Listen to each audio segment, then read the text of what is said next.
Bonjour, je m'appelle Claire, je suis chargée de production des expositions au musée Guimet et je suis membre du comité de lecture du prix Émile Guimet de littérature asiatique depuis 2 ans. Je suis Josiane Bourrelli, je travaille au musée Guimet en tant qu'agent de la surveillance et en 2016, le comité de lecture s'est créé à l'initiative de Madame Sophie Macariou. Parmi les 10 ouvrages que nous avons lus, nous avons sélectionné 5 livres pour le jury final. Et donc parmi ces livres, nous avons Lune de papier de Mitsuyo Kakuta. C'est un roman japonais d'une autrice qui est déjà très connue au Japon.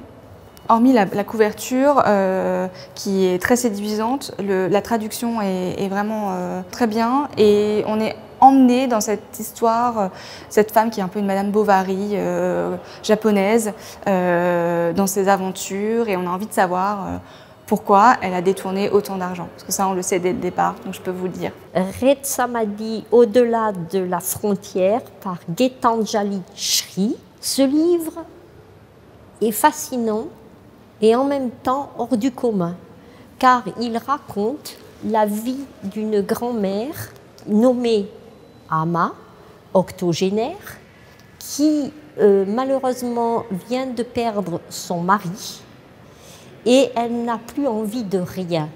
Mais ce rien pour elle est définitif ici-bas.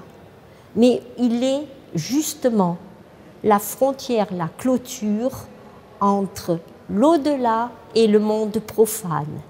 Et par cette histoire, elle nous raconte comment la culture indienne a évolué, comment la philosophie est imprégnée dans les coutumes de ce pays qui vraiment nous transporte dans un voyage à travers l'Inde et le temps.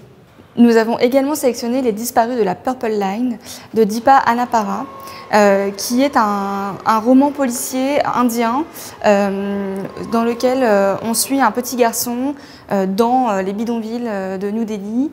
On a l'impression d'être en Inde en fait quand on lit ce livre. On a l'impression de manger avec lui et de le suivre dans toutes ses aventures.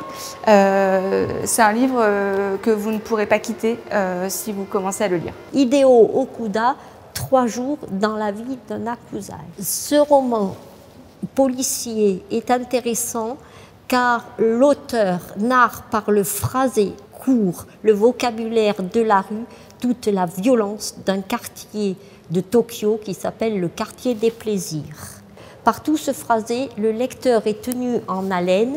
Le personnage principal, Junpei, a une mission bien particulière au milieu de ce monde des ténèbres. Survivra-t-il dans ce monde de mafieux et surtout réussira-t-il sa mission ?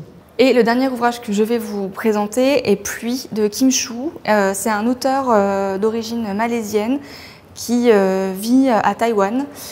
C'est un ouvrage dont le genre littéraire est assez inédit, extrêmement poétique. On entre dans la jungle malaisienne, dans cette forêt d'EVA avec le narrateur principal. C'est un livre absolument merveilleux que je ne saurais trop vous recommander de lire. Je vous donne rendez-vous au 20 janvier lors des Nuits de la lecture pour connaître le lauréat du prix Émile Guimet de littérature asiatique 2021.